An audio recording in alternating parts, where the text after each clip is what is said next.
Yo, what's up, people? I'm your host, JWil, and I would like to welcome you to Inspire God's People, where we balance faith and business to guide you to your purpose. This is episode 225. Viva lost Trump. All right, so yeah, I'm gonna give my reaction and my thoughts to this failed assassination. I could talk to this failed assassination attempt. We're gonna talk a little bit about that. Also had a business trip to Las Vegas last week that I want to talk about. A bunch of crazy stuff happened, and really, this is a faith and business show, so I figured like it's a good time to like share maybe some of my business travel adventures, some of the stuff I have to deal with. Maybe you are a person that does business travel and you can relate to some of this, or maybe you are, thinking like, what is business travel like? So I'm gonna share some of the pros and cons of business travel, some of the experiences I had out there this week in Las Vegas, and we definitely gonna get into this President Trump thing. I know that a lot of people. Let's just kick it right there. Politics. Look, man, I really don't typically do politics on this show. I've kind of shied away from it for the past however many years I've been doing this, mostly because let's just be real, y'all are triggered. People are so triggered by politics. It's such an emotional and polarizing situation that a lot of times I just like, I'm not even interested. But when you have something like this assassin, I promise I could talk. When you have something like this assassination attempt on a presidential candidate, I'm like, man, let me talk about it. You know what I'm saying? I'm seeing a lot of people talk about it and give their reactions. And I'm gonna be real with y'all. I probably got a different perspective than you think, or maybe even a different perspective than you like as it relates to talking about the failed assassination attempt. But let me say this before I jump into this episode. No matter who you are, half the people in the country in America disagree with you. Now, I think a lot of us need to just like wake up to the reality that our opinion or our perspective and our view doesn't have to be the view or perspective of everybody else. Now, that's just simple common courtesy and respect, in my opinion. I can't really think of too many things where you gotta agree with me. You feel what I'm saying? The most important thing in my life is my relationship with Jesus Christ. That's like super personal to me, super important. I'm super passionate about it. But you know what I don't do?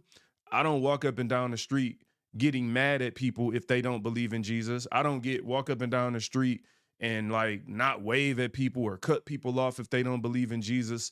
I'm sure all my neighbors ain't saved. I still wave. You know what I'm saying? Like at the end of the day, it's a personal decision that I made that if you want to talk about it, then we could kick it about it. Let's dig deep. Let's look at the scriptures. Let's look at all these things. Let's look at historical documents.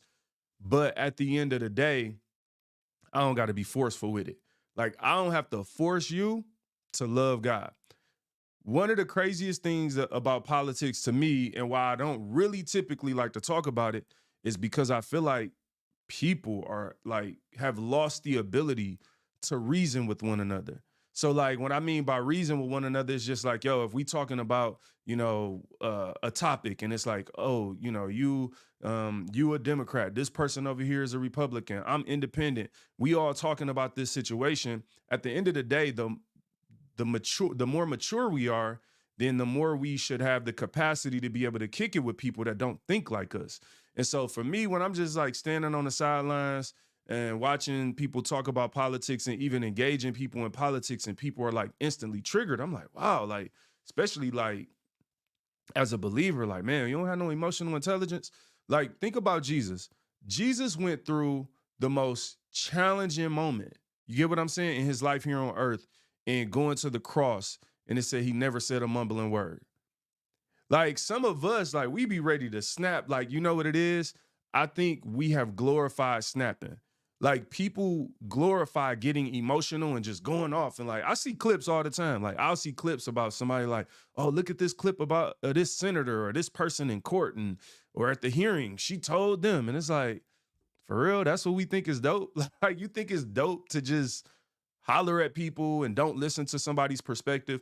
So I think we need to get comfortable with being able to disagree with one another. If you can't disagree with somebody, I think you need to go to prayer. I'm not even joking. Like this ain't I ain't trolling. I ain't like coming to nobody sideways. Like, I really think if you a believer and you struggling with just even hearing an opposing view, then you really need to go to prayer and talk to God about it. Because at the end of the day, as believers, as we're called to go out and preach the gospel, you're going to encounter and engage people that don't agree with you on the surface. You feel what I'm saying? And it may take a couple conversations. It may take a couple years sometimes, but you have to be able to reason with people.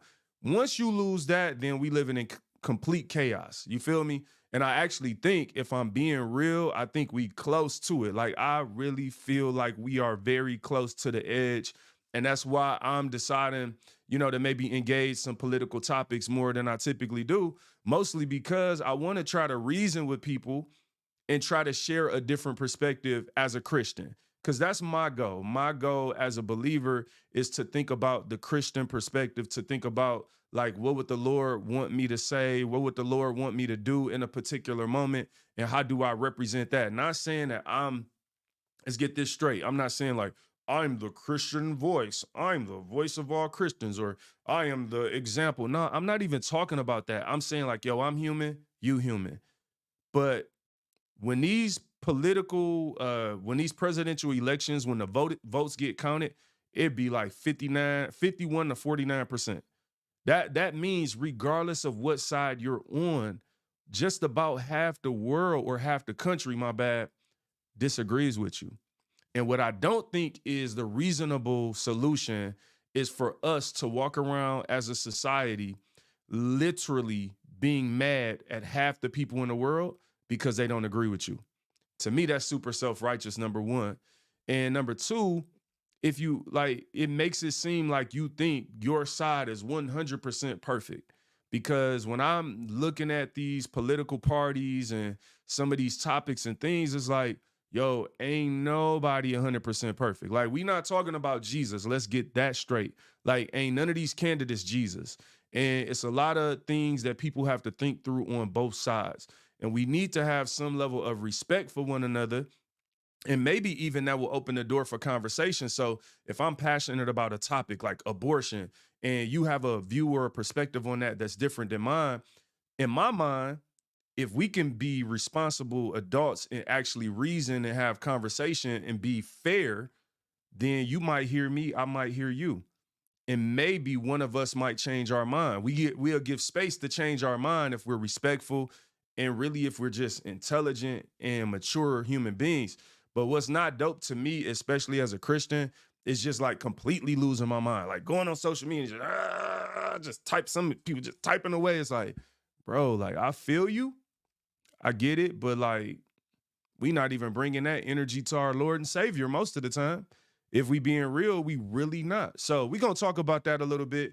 Before I get into the politics though, I gotta tell you about this business trip I had to Vegas this week.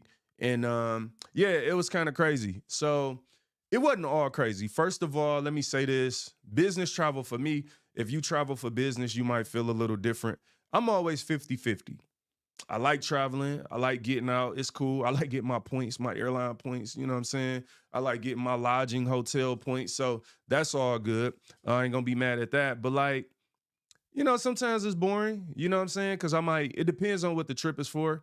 This trip was a bigger trip. It was a national meeting. It was 1,000 people or so there. So this was a pretty big meeting at the end of the day. I wasn't by myself. I was with a bunch of people on my team and people I work with just across the country in general. But sometimes business travel could be boring. Even when I'm traveling now, when I'm traveling with my team and different people, groups of people, it's typically like you typically got your meetings and things like that, all your business stuff. And then it's gonna be like dinner and things like that afterwards. And then you might go out and, indulge in whatever kind of activities that you like to indulge in, right? So that's kind of how that happens. So on this particular trip, let's fast forward to the last night. The last night, I've been there 4 days or whatever, 3.5, 4 days, whatever it is. I get to the last night. We go to dinner and stuff, hang around, talk, kick it, all that stuff with teammates, all that. And, it's pretty late. I get back to my room and I get on the phone with my wife. And you know what I'm saying? Like, We just like teenagers. It's pretty dope. When you travel, it make you do stuff you don't do at home. You sit on the phone all day. So I talked to my wife for a while. Then I realized, like, yo, I got a 5 a.m. flight. So I had a 5 a.m. flight. I'm looking at the time. I'm like, bro, I'm kind of cutting it close. We like want something. So, and then I'm in, keep in mind, I'm in Vegas. So my body, I've been here all week. My body don't know what time it is really because I'm in a different time zone. All right. So long story short, as soon as I'm about to lay down and go to sleep, the somebody pulls the fire alarm. So, bruh, when I tell you, like, this fire alarm is going off like crazy for like 5, 10 minutes. And so I'm like, yo, I'm looking at the clock. I'm like, you ever had that situation, if you try to go to sleep for a couple hours, you kind of scared that you gonna mess around and oversleep. So cool. I decide, you know what? My flight is at 5 a.m. I'm gonna just get to the airport an hour or two early. I'm gonna go down, check out. I'm about to pack all that. So I get up, I pack, I do all that stuff. Walking down to the lobby, first of all, this Vegas, man. It's 4 a.m. in Las Vegas. So 3:30, 4 o'clock in the morning, something like that. Walking down, I see the pimps, see the prostitutes. I had, as many times as I've been to Vegas, you know what I'm saying? You see people. I had never seen it like in the hotel like that though. That had threw me off. I stayed in Caesars and I don't know. I just never visually seen it. Like, I know it's legal there. You get what I'm saying? But it was just like the visual of like this pimp with a couple of these girls. It was just like, okay, I got the alarm that went off. I'm trying to check out at 3 in the morning, 3:30, whatever it is. And the line is long. Like, it's a long line to check out. So we in this line. And now I'm like, dang, I'm happy I came down here because low key, we pressing. Like, I'm like, am I gonna make my flight really? Not like to that extent yet, but I'm looking like overall, it's a bunch of people in line and the line moving slow. So this lady in front of me, she was an older lady, not too old, whatever. She was older than me by about 20 years. So she heated. This lady is like, yo, this don't make no sense. And this is so crazy to me. She like, you know what I'm saying? Like, why don't you go over there and see if we can see if we can like check out over there. Do you know if we could check out over there? Nah, it's 3:30, 4 o'clock in the morning, right? I'm like, I didn't let this lady. She like, I'll watch your bag. Now, I want y'all to realize how crazy this is. I'm in a lobby in Las Vegas. It's alive and well. It's a lot of people down there. I got this old lady watching my bag because she done sent me over here to the other checkout. Now, first of all, as I'm walking over here, because I'm not a compliant person at all. Anybody who know me is like, I don't really let people just tell me what to do, but I don't know if it was the 3:30 in the morning. I don't know if it was the fire alarm, but I found myself walking over here, leaving my bags with this lady. I done left my bags, as irresponsible as I can be. I done left my bags with this old lady who done sent me on a mission to go figure out if we could check out in this other line because this line was too long. So, all right. So I'm in this line. I get in line. It's a dude, black dude in front of me. Cool dude. He was probably like 6'4", 300 something pounds. He was a big dude. So we just kicking and I'm asking him if he knew if this was the checkout line. He like, not really. This the key line, but whatever. So me and him kicking it and he's next. It's a lady being helped. He's next. Man, this other dude, black dude, he come in, he got on a full suit and got like a little bag, on him or whatever. And he kind of walked in and I couldn't tell what my man was on. He didn't really look drunk. He didn't give me drunk. He gave me I'm off something. Like, I don't know what pill he took or whatever, but he gave me the vibe like he off something. And I'm always observing people. He walks up and just get right in front of big homie. Like, the big dude, he just got, I'm talking about he like, got right in front of him, walked up to the desk. So the big dude like, oh, excuse me, bro. Like, I'm in line. My man loses it. my man who's off something, he loses it. He's like, now he's snapping. So it's like, and keep in mind, it's Vegas, so it's loud in this lobby. So it's me, it's the 300-pound big dude, and it's this regular sized dude that's off something. But the regular sized dude is walking up on the big dude. Now I'm next in line, so I'm right here. We all like within 3 feet of each other. You feel me? My man walks up on him and he walking up, he tripping. He like, see what I'm saying? You don't know what? Like, he losing it. All right, so I kind of watched this maybe go on for like 2 minutes, just back and forth, just my man, because my man keep going, he keep walking away, then coming back. So it's kind of weird how he moving. So he came back the next time. I was like, "Hey, yo, man, I don't know neither one of y'all," and I couldn't even get the rest out before he started bringing some energy towards me. Now the thing about me is I'm gonna be chill. You feel what I'm saying? So my man is like coming at me like I couldn't figure out if he was trying to like see if he can intimidate me. Like I couldn't figure out his vibe. I just knew he was on something.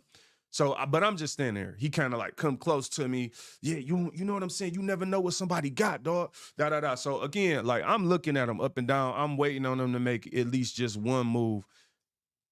Big dude, kind of the same way. Big dude, tell him get out my face. So we go through this whole thing. I'm trying to break them up. He ends up calming down. We get out of there. I get to the airport. All right, cool. Take my Uber, get to the airport. It's 4 something in the morning. Remember, my flight is at 5. Walk in the airport, bruh. And I had a carry-on and the tag machine ain't working. So I'm spending like 3-4 minutes trying, like, what's up with this? I look up and realize it's about 50 people in line, but the workers ain't here. So I'm like everybody talking, I'm like, yo, what's going on? All the other airlines workers is there. This airline I'm flying, the workers ain't here yet. So people just standing in line, the bag tag ain't working. I'm just looking like, bruh. So we standing there for a while, like 10 minutes, no workers, no nothing. This one dude just walks up like 10 minutes later. I'm talking about walk up out of nowhere, as innocent as ever. Go to the bag tag machine. Now, about 10 of us done tried this and ain't work. He go to the bag tag machine, prints his tag, and then he walks over to the priority line, which was another thing. Nobody was in the priority line because everybody was in the regular line for whatever reason. The priority line was just open. Maybe they didn't have priority.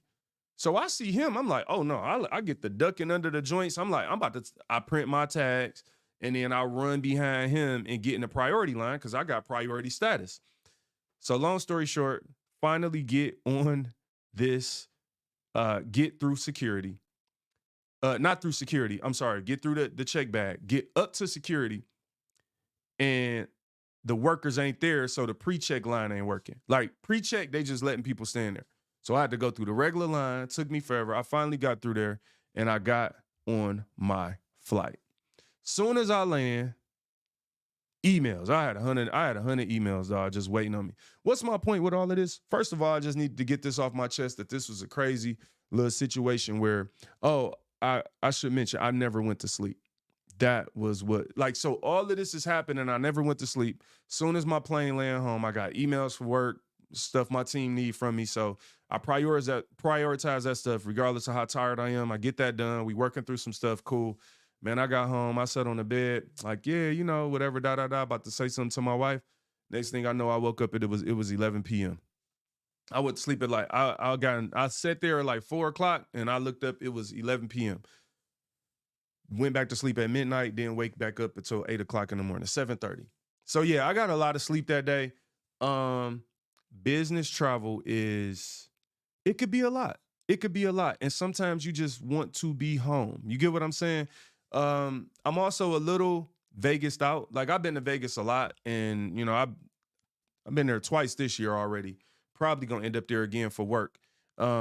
But I'm Vegased out. Vegas is one of those places you could go. The food is great. I had some amazing food, good time, but like it can just be too much. And I know it's Sin City. You don't have to sin. You know what I'm saying? Like it's a lot of sin there though. Like it is. I'm gonna be honest about that. But you don't have to indulge. But yeah, I'm just a little Vegased out. And I probably don't have no business travel for a few weeks, and I'm gonna enjoy that. So if you're a person that thinks business travel is dope, it is amazing. But it could be stressful.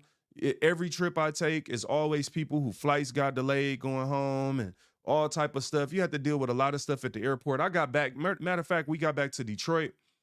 We were told our luggage was on carousel 6. We waiting at carousel 6 for like 15 minutes. And then somebody was like, yo, it's actually at carousel 1.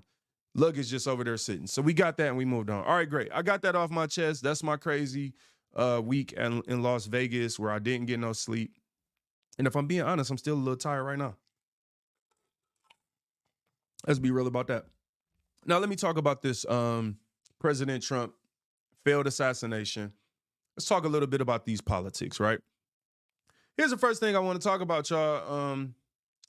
Regardless of if you like Trump, if you hate Trump, if you a Democrat, Republican, Libertarian, Independent, whatever you are, right? On some real stuff, ain't really nothing funny about this. Like, I'm just gonna be real with you. It ain't really nothing funny about an assassination attempt on somebody's life. Now, I'm gonna tell you what's crazy to me as it relates to politics. And this is like a petition I'm making to Christians, right? I know everybody ain't gonna hear me. I know most people ain't trying to feel this because most people have been so brainwashed by the mainstream media that they've taken on a divisive mindset. You get what I'm saying? And to me, it feels like an anti-Christ mindset. If I'm just being real, I ain't saying you the anti-Christ. I ain't saying nobody. I'm saying it's anti-Christian. It's not the biblical approach to how we should carry ourselves. But what's happened is, look, it's so polarizing. They got the world so triggered up and so mad that they almost can control everybody just off of your emotions alone, right? Because they can make you hate people that you don't even know. They can make you hate people based off of a soundbite that you didn't even listen to the whole thing, right? So I'm watching all these things kind of take place in real time, and it does concern me. But the first thing to me is, as a believer, it ain't nothing funny about this stuff. Now, there's a couple reasons I'm saying this. Number one, because let's start with this. I know a lot of people, the first thing that comes out is like, is it fake? Is it real? And a lot of people like, it's fake. You know what I mean? A lot of people like, it's real. Cool. Here's what I know at the end of the day. I know somebody died. I know at least one dude died, the firefighter. He died covering his family. Now, ain't nothing funny about this. Because if that's somebody in my family, if that's somebody in your family, you ain't trying to hear the jokes. You ain't trying to hear, oh, this fake, oh, that. Dog, what's real is somebody lost their life. It ain't nothing funny about it to me. Here's the other reason ain't nothing funny about it. You know, the world is watching, y'all. Like, we are today in America, you know, you're supposed to be the number one world leader, the world leader, as a nation. And like, it seems to me, our image is getting weaker. And you have to understand, there's countries out there, there's people that they want our spot. And so it's people that hate Americans. You got ops, you got enemies. You feel what I'm saying? And so if the world is watching and everything, especially being on social media, everything we do is on display for the world, it's like, bro, we are displaying weakness. And people are going to take advantage, or at least try to take advantage of weakness if we display it. We need unity. Divisiveness, like a house divided can't stand. So it's like, the more we show ourselves to the world as divided, and the more we show weakness, we kind of like showing our own weakness. So it's like, if we have two presidential candidates, right, that's supposed to be going fair and square up against each other for the people, right, we the people, to vote and have everybody say your vote matter, get out and vote, all that. Okay, cool. So if we're supposed to have two candidates go against each other, and then we the people vote, and then the best candidate win, whoever get the most votes, or the most, votes through the electoral college, like, you get what I'm saying? Like, whoever wins the race, they become president. That's how it's supposed to go, right? That's at least what we sell as how it's supposed to go. If one of those people get murdered, first of all, that's one of the most, you talking about triggering people, you talking about civil war, you talking about like just anxiety, angst, and anger in the world today. Because if you kill my man, okay, he can't win. They not about to be able to just raise somebody up in 6 months that's going to go and win this race. So that's corruption at the end of the day. At least it's visible. It is assumed corruption. That's what it's going to look like visually to the rest of the world. It's like, yo, this ain't a fair election. If you kill the person that's in the lead, like, that's not what's up. All right, cool. So the first thing is, it ain't nothing funny because people lost their life. The second thing is, it ain't nothing funny because the world is watching.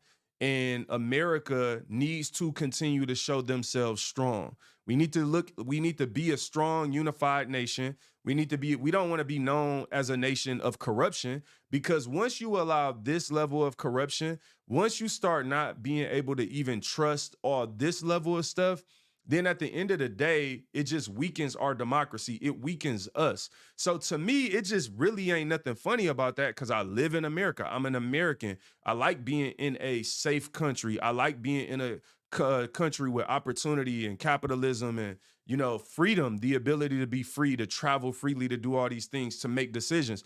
Every country ain't like that. You get what I'm saying? Like, in some of these countries, bro, like the government telling you everything to do. And I don't know. I feel like we toying with that a little bit, but like we so busy over here with jokes and memes and stuff, and it's like we joking about serious stuff though. Like, it's like your whole future, your kids' future could be on the line because you don't want a country. What you don't want is to even give the potential illusion that we now aren't allowing for a fair voting system. Now, here's the reason to me that that's important. Because again, remember I said at the beginning of the show, these votes go 51 to 49% either way. That means that half of the people in the country feel one way or another. So no matter who win or who lose, half the people happy, half the people mad. But at least if you feel like it happened fairly, then you could just be like, yo, we lost. We got to go do something better next time. But it's a lot of weird stuff going on that make it weird to me. It's like people trying to do other stuff to manufacture a win. And to me, that's just not what's up. Just like sports, right? You want your teams to go out there. You want the referees to ref the game. You don't want people doing sideways stuff to try to win and cheat the win. Like, because then that just messes with the integrity of everything. And the other part of that to me is both sides need to have a voice. Here's what it is at the end of the day. If you're a Democrat, you deserve to have a voice. You deserve to go out and make your claims and go to your rallies and make your signs and whatever your policies and talk about them. If you're a Republican, you deserve the same. You deserve to have a rally. You deserve to be able to go out and make your claims about your policies and support your candidate. And may the best man win, right? That to me is what, and then if you lose or win, you got to be okay. Like for me, I respect every president. I respect the seat of the president in the United States of America, because if we don't respect that seat, then like the world ain't going to respect it. If the world doesn't respect our country, like how are we going to remain a world power? So like it affects all of us, regardless of which party is in that seat. They should be representing our country as a whole.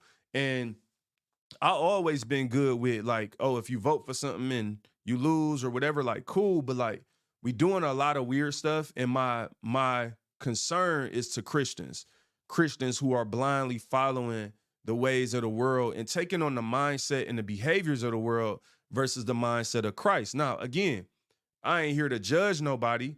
I'm just really sharing what I'm concerned about for real. Is that like, yo, we joking about something that's real. Now, let's talk about like the whole idea of, the real or fakeness or whatever. My first concern is this. Some people just hate Trump so much that just because it's Trump, they don't want to believe it. And to me, that's where we get weird. So like when I say we get weird, because it's like, to me, regardless, if you move Trump out and put any politician or person in that situation, we really should just look at the facts of the scenario, observe what happened, right? And then the fact of the matter is, most of us in the public, we're just we have our opinions, but we're not professionals, right? I've been listening to professionals talk about this, what they see and dissect. And I don't mean they're 100% right or whatever, but that's kind of how I'm looking at it and maybe trying to think through it. But I don't know. Like, I really don't know. What I'm looking at is somebody died. It was shots fired. It was this guy that went up there. It's a lot of weird stuff about it. But at the end of the day, to jump to the conclusion that it's fake, just not because I have any facts or no real evidence, but just because I don't like my man, that's dangerous. As a believer, I'm saying like the world gonna do what the world gonna do. But as a Christian, like, is that really what we stoop to? Like, well, we don't care if somebody gets shot because we disagree with their policies? Like, that's wild to me. Or like, I don't even know if people like hate Trump because they disagree with his policies. I don't even know if most people that hate Trump know what his policies are. Like, it seemed like people just hate him because they told to hate him. And then you insert like the black thing, and then it's like, oh, black people supposed to feel like this. We got to feel like this. And my thing with black people, I'm gonna tell you what rubs me the wrong way. It was kind of what Biden said that to Charlemagne before he ran last time, like, yo, you know what I'm saying? Basically, like, you're not black if you don't vote for me. And I'm like, dang, like, that's rough, dog. Cause I'm actually black. Cause a person is actually black. Like, how you gonna, like, you get what you get how dangerous that is to start telling somebody what they are and what they not based on agreeing with you. That's wild to me. But I think that's the society, that's the energy we have. I'm seeing family members and friends, people you got real relationships with, and now y'all falling out because y'all disagree. Y'all letting these people break y'all up, bro. That's wild to me. Whether it's real or not, people lost their lives. I'm not here to tell you whether it's real or not. But I also don't think most of the people who saying it's fake or whatever, I don't think they know either. I think they just don't like my man. It's like, at the end of the day, control what you can control. But like, sitting up and having I'm not about to argue with it. I'll talk to some people. You know, I kick it with some friends and family about it, right? It's an interesting conversation. But at the end of the day, man, like, I'm not about to hate somebody or whatever. And I'm not about to create a false reality just because I don't like somebody. This is where the stuff starts getting weird to me as a independent observer of both parties that's looking for somebody to earn my vote. You get what I'm saying? I'm just looking at everything and I'm like, all right, like, it's some weird stuff happening. And the weirder and weirder it gets, the less and less trust I have for the weird people or the weird side, the weird party. All right, cool. What else I want to say? Christianity and politics. This is the last thing I'm gonna say about this. Let me say this. I'm happy that this sniper missed. You know, regardless of whatever, I'm going off of the idea that it's real right now. Until some more evidence, like, for me, my mind has to be changed through evidence. It has to be changed through real evidence, not opinions, not a meme. There's no meme somebody's gonna send me that's gonna make me say, oh, this is fake. No, I'm gonna go off of the idea that this is real because somebody lost their life. Looked like real bullets was real shots were fired. Again, and if some different evidence is presented to me, I'll accept it. I'll hear it out as long as it's credible. All right, there we go. But at the end of the day, this idea that I'm happy that he's alive.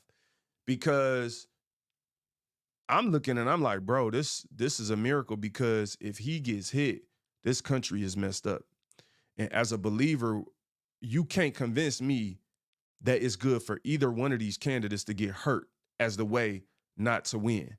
I think the best thing that can happen is for this race to go through with both people alive and well and give their best shot to win this election, and the votes counted and everything is fair and square, and somebody win and somebody lose.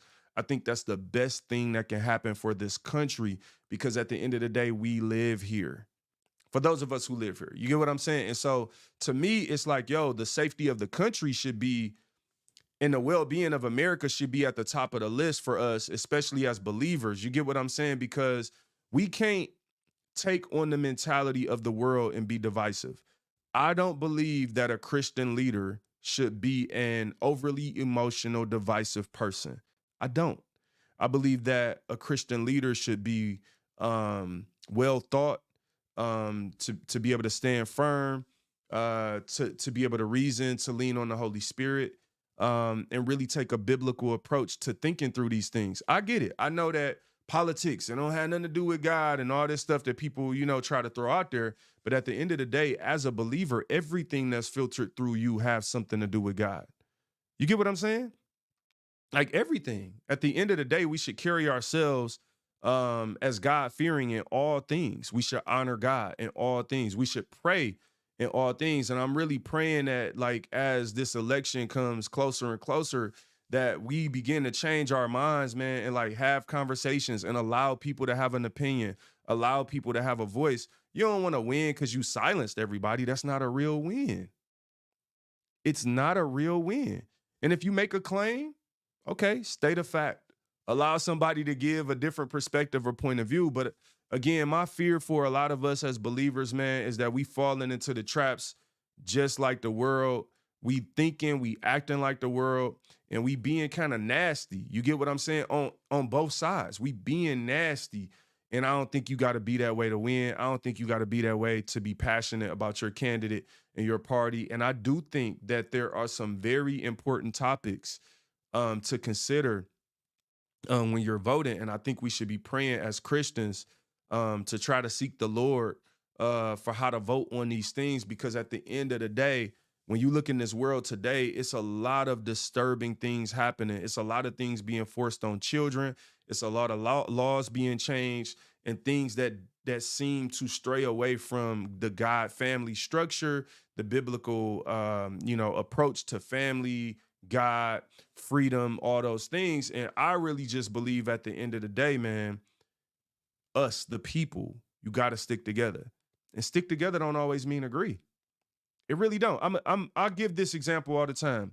Like, we go, the Lions, the Detroit Lions they had a great season in the NFL. I can talk. The Detroit Lions had a great NFL season last year. And if you from Detroit and you from a surrounding area, you've been around the city, I'm talking about you going to grocery store, the Lions merch is sold out. It's Lion stuff on every billboard going down 94, down the freeways. Like you walking around, everybody happy. And the dopest part about it to me was you had people from the city or the burbs or the rural parts, the country. Everybody, what mattered is that you was a Lions fan. It ain't matter what you look like. It didn't matter where you was from. It didn't matter if you was drinking beer, pop, or Kool-Aid. It was the fact that you were a Lions fan. If you ever go to a game, a football game, man, you be high-fiving people. It's like all kind of stuff. Like I look at the dudes, like certain people show up to the game with their chest painted and they chugging beers and all that. Like I ain't never gonna act like that. That ain't my vibe. But on that day, we rooting for the same team. So I'm not looking at my man thinking like judging. I'm like, oh, what's up with him? I'm looking like, yeah, we high five and we hype about the game. And my thing is that's how we should be as believers.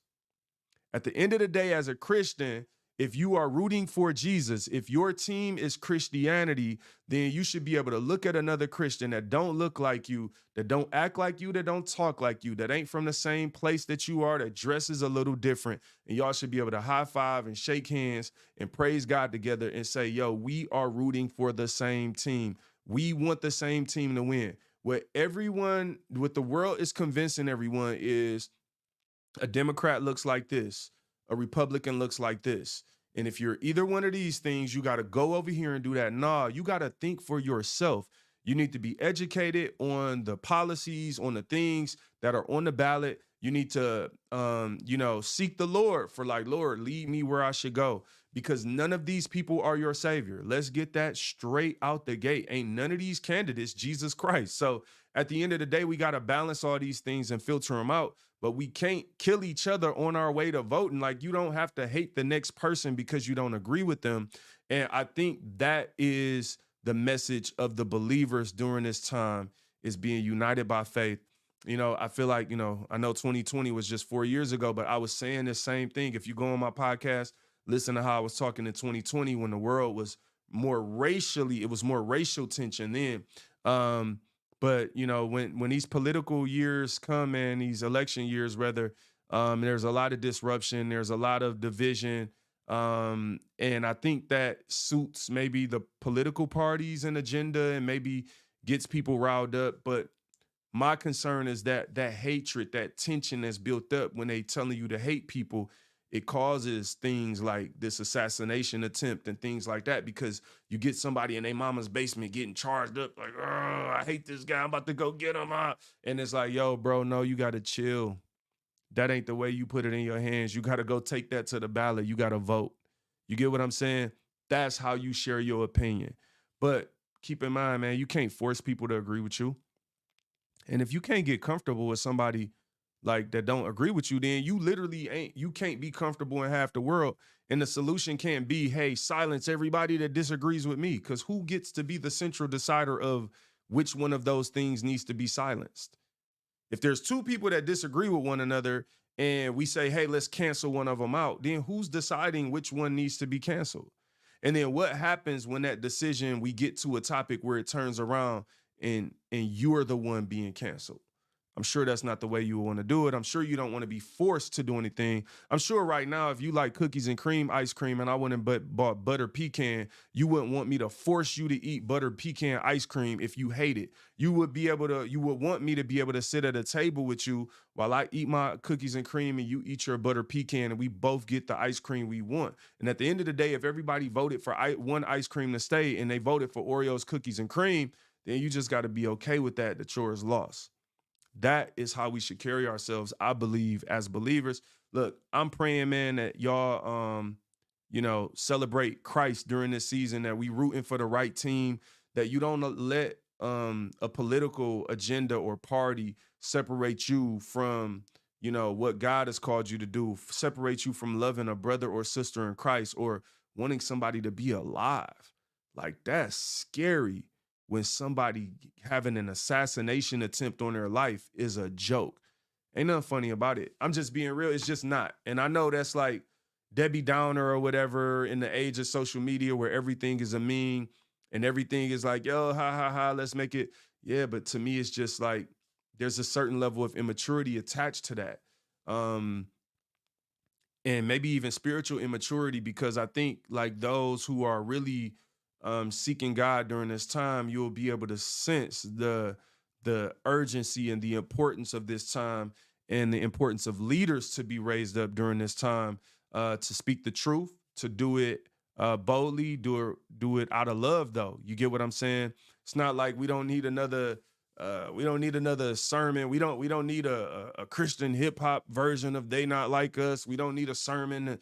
They not like. We don't like that little silly clownish stuff, man. We just need to chill on it. I'm sorry. I'm just being too real. It's time for me to go. I'm being too honest. You know what I'm saying? Look, hopefully y'all enjoy this show, man. I just want to kick it about this failed assassination attempt. Thank God that Donald Trump, President Trump's life was spared. You know what I'm saying? I call all presidents presidents. Obama, Clinton, Bush, president. I respect the office of president, whether I voted for you or not, whether I agree with you or not. I think that as Americans, we got to uphold that and have some honor and some dignity about our country, because if we don't respect ourselves, other people won't respect us. And I think all the little jokes and games and attention and stuff, it just doesn't do us well as a society, as a country at the end of the day. Hopefully this episode blessed you. If you like it, share it, love it. You know what I'm saying? Subscribe on to Inspire God's People on YouTube, and check out the daily clips. When I get to them, I'm super busy, man. It's tough, but I'm committed to continuing to do this podcast. I do enjoy it. Sometimes it's like more like a serious tone. You know what I'm saying? I don't really present the type of content that's going to like go viral or something like that, because it's like, it's not really on that vibe. But at the end of the day, for those who have an ear, let them hear. God do the rest. Love y'all. God bless y'all, man. Y'all have an amazing